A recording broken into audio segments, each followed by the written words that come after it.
Hello everybody, this is Refresh and I am here to take a look at Arcane Tinmen's board game card sleeves for square cards that are cards measuring up to 70 by 70 millimeters. This comes with a handy frame that you can measure a card against to make sure that your cards will fit, and as you can see, the sleeves are clear. We'll go ahead and take this power grid card and measure it up against the frame here to make sure that it fits. It clearly doesn't work that well because of the shape of the packaging, but if we push the sleeves up a little bit in the packaging, we can hold the card against the frame and it does seem to fit. That's a nice bonus. One of these packs will cost you $4.99 MSRP, which is a very expensive pack, but for that you actually get 100 sleeves, averaging out to about 5 cents per sleeve, which is about the average price for thicker sleeves of this size. Let's go ahead and take a look at what's inside. As you can see, the sleeves are smooth and glossy on both sides. This isn't the highest gloss sleeve, but it is definitely glossy. Now let's count to make sure that there are 100 sleeves here.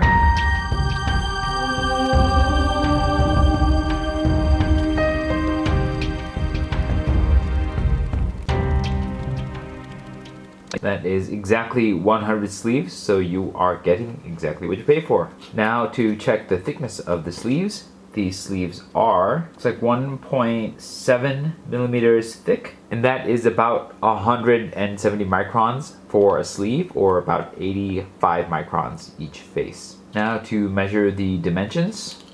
These sleeves are 73 millimeters wide by 73 millimeters tall. Let's see how a card fits. I'll put this power grid card inside the sleeve. And it fits without much issue. There's a bit of play on both edges, and it looks like there is a little bit of space between the opening of the sleeve and the top edge of the card. It's noticeable, just like the sides have a little bit noticeable amount of play, and there does appear to be some plastic hair on the edge of the sleeve. The top edge of the card does get a little exposed due to how much the sleeve stays open, but I think the distance between the opening of the sleeve and the top edge of the card does mean that there'll be a little bit more protection than perhaps a sleeve with a closer cut, but that does mean that these sleeves leave a noticeable sleeve border around the card, and that might not be as aesthetically pleasing for those of you who want a more snug fit. Now it's time for the sleeve test. I'm going to sleeve these 43 power grid cards into these sleeves and see how long it takes. Ready, set, go.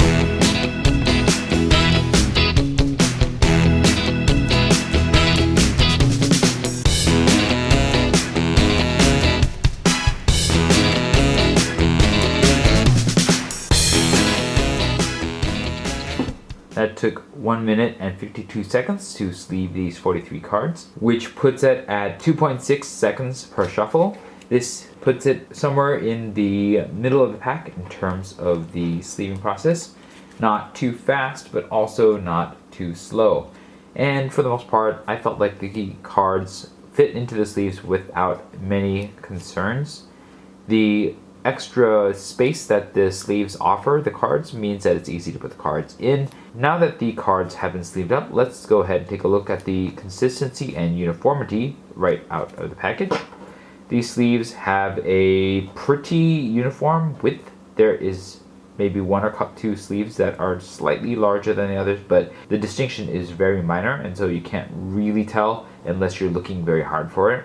And the heights are pretty close, but there is a little bit of variability there as well. You can tell by rubbing your hand across the top of the sleeved cards when they're stacked into a deck, but the difference seems to be pretty minor. It's not like one of them is poking out so much that I could knock it over easily from the other sleeves, but it is noticeable, and it does make me just a little bit concerned that you might run into a pack of these where the difference is even more significant than this. The other thing to note for the sleeves straight out of the package is that some of them feature a little bit of plastic debris and a little bit of hair from the seams not being perfectly made, and you can even see that on the side that some of these sleeves are have a little bit of a dirty seam, and that is not the most attractive thing, and it's not great to experience that straight out of the package. And there were a couple dents on some of the sleeves as well as some warping, but it does look like putting the cards into the sleeves has done a pretty good job of reducing the warping in general, so at least that's not going to be a problem. But these aren't pristine out of the pack, but you're also paying average price, so maybe that's okay. If you're looking for more pristine sleeves out of the pack, then you might want to check with a different manufacturer. Now it's time for the shuffle test. I'm going to shuffle these sleeved cards 100 times and see how long it takes. Ready, set, go.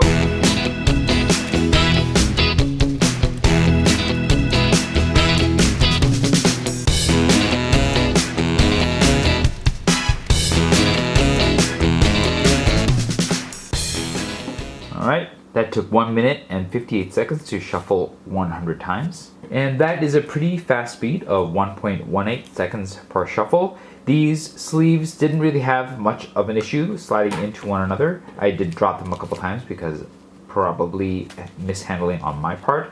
But for the most part, I didn't really experience any significant issues with shuffling these cards. There was just a little bit of resistance as you put these sleeves against each other, but that's pretty common for most of these board game sleeves that are glossy on both sides. Overall, it was a fairly decent handling process and I didn't really have any complaints. Now that these sleeve cards have been handled quite a bit, let's go ahead and check to see if there is any wear or damage to the sleeves.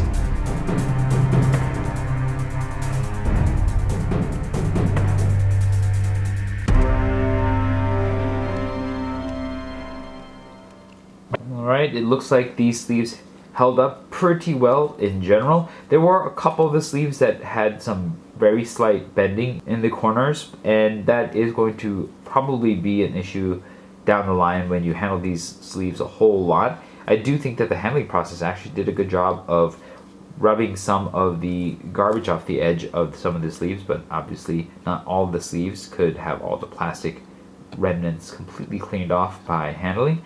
And in general, I don't think that there is any significant enough wear on the sleeves in terms of wear on the gloss or scuffing or split sleeves that resulted in damaged sleeves to note, aside from a couple of the corners being bent, and that might just be an issue that is endemic to some of these slightly thinner sleeves in general. So I don't really think that there's going to be any significant weaknesses in terms of durability compared to other sleeves, but the fact that there are some bent corners does mean that if you're looking for sleeves that are going to last you a bit longer, you might want to try one of the sleeves that don't really bend as much in the corners, because as you put these sleeves into each other, if you have bent corners, there's a bit greater chance that the sleeves are going to catch against one another and then further bend the corners and slow down the sleeving process, but also potentially damage some of the sleeves as you keep pushing the bent corners against each other. Now it's time for the shake test. I have stacked these sleeved cards into a deck, and I'm going to shake the table they're on for a couple seconds to see how well the deck holds up. Ready, set, go. Alright, it looks like a small contingent of the deck did start to slide off the top, but it does look like the deck is going to hold together even when it is a little bit malformed. So I think that this is a pass, and the deck should hold up for a little bit of minor rumbling or table hits now and then. Now I'm going to do the draw test. I'm going to draw 3 cards off the top of this deck and see how well the deck holds up. Alright, there's not any significant stick.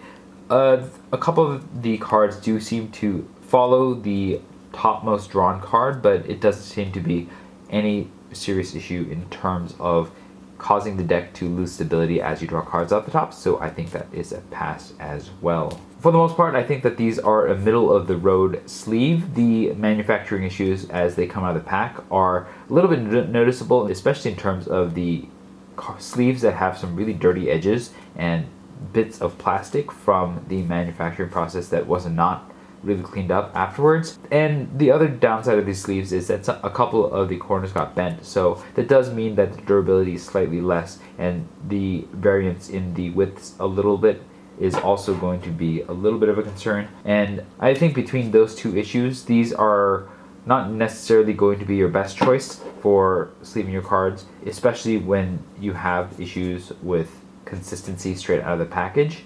But At the same time, like, none of these issues are going to kill the sleeves as well, and so if you like how these sleeves feel and handle and look, then maybe these are going to be okay for you. They are of a fairly average price. I just think that these are a little bit overshadowed by sleeves that may have similar issues but just cost less, as well as sleeves that don't have any of these issues and might cost a little bit more. So there are probably sleeves that are higher quality, and there are also probably sleeves that are a better value than these. If this video was helpful to you, hit the like button. If you'd like to see more such videos, hit subscribe. If you have any experience with these sleeves in particular, let me know what your experience was in the comments below. And if you have experience in general with sleeves of this size, I have links in the description box below that you can click on to share your experience in terms of the sleeves durability and their consistency, and the results of those surveys will be posted at the Innate Games' resource page. This was Refresh, thanks for watching, and I will see you next time.